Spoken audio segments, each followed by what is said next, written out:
గురుగారు, దృష్టి దోష నివారణకై ప్రత్యేక సమయాలు ఏమైనా ఉన్నాయా? ఉన్నాయి తల్లి. సూర్యోదయం కంటే పూర్వం, సూర్యాస్తమయం అయిన తరువాత మొదటి జాములో ఈ దృష్టి దోష నివారణకై తగిన చర్యలు చేపట్టాలి. ప్రత్యేక సందర్భాలలో గ్రహణాలు, సంక్రాంతులు, ఉగాది, మన్వాదులు, 96 ప్రత్యేక రోజులు అంటూ శాస్త్రంలో చెప్పబడి ఉన్నాయి. వీటికి షణ్ణవతులు అని పేరు.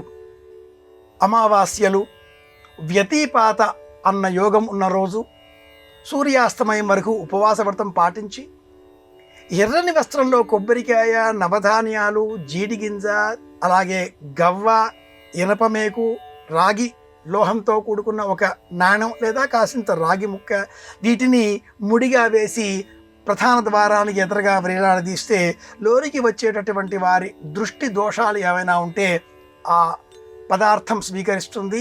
వారు లోనికి ప్రశాంతమైన మనస్సుతో వస్తారు. ఇది ఒక లక్షణం. సూర్యోదయ సూర్యాస్తమయ సమయాలలో వీటిని ఇలా బంధించాలి. ఏర్పాటు చేద్దాం అన్న రోజున ఉపవాస వ్రతం పాటించాలి. ప్రత్యేకంగా గ్రహణాలు ఏర్పడిన అనంతరం పూర్వం ఉన్నటువంటి వాటిని తొలగించి కొత్త వాటిని ఏర్పాటు చేయాలి.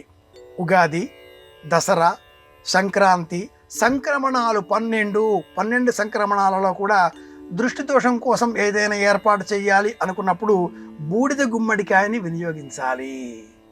ఇది సూర్యోదయం కంటే పూర్వమే, ఉదయమే వినియోగించాలి. అలాగే సూర్యాస్తమయ సందర్భంలో మంచి గుమ్మడికాయని దృష్టి దోషం తొలగే నిమిత్తమై హారతి వలె తిప్పి పగులగొట్టినట్లయితే ఆ ఇంటికి, ఆ షాపుకి సంబంధించిన దృష్టి దోషం తొలగిపోతుంది. ఇలా చెప్పుకోవచ్చు.